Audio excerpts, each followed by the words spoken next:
In the previous video, we created this sequence right here, and I want to start this video off by creating a project and seeing these numbers being created.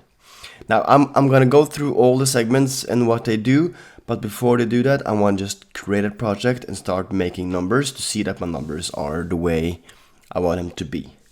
Also, when I'm gonna show all the segments, it's a good thing to also show them while generating numbers, so that you can see exactly what all the segment types do.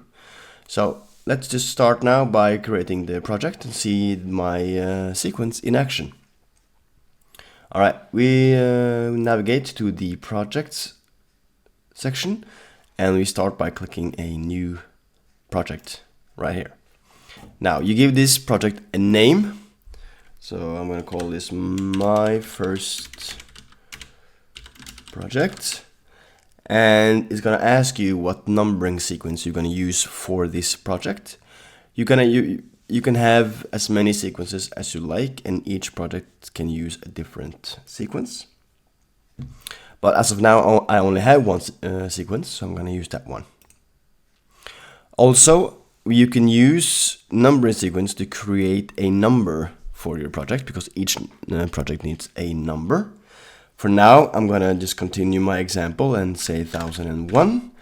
But if you want to have it, you can also have Numero create your numbers for you. And likewise with the numbers, you create a sequence that's gonna create numbers for your projects. I'm gonna go through that in a later video to see how that works. For now, let's just create my first project and give it a number of 1001 and click save. Great, now I'm in my project and I'm ready to start generating numbers.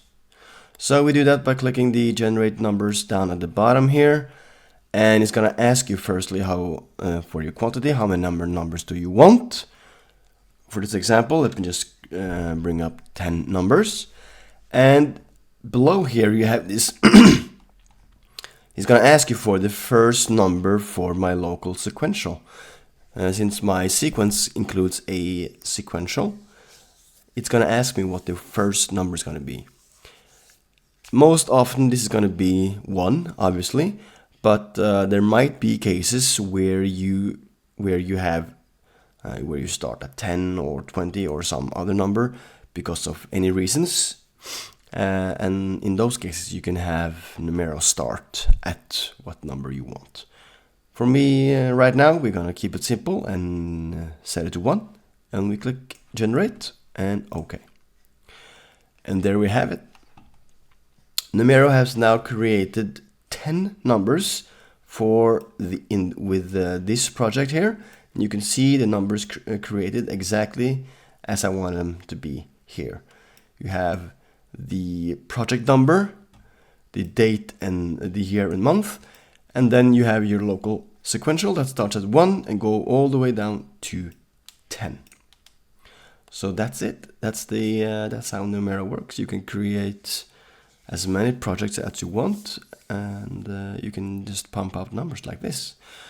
So now you know how you make numbers. You make numbers within a context of a project.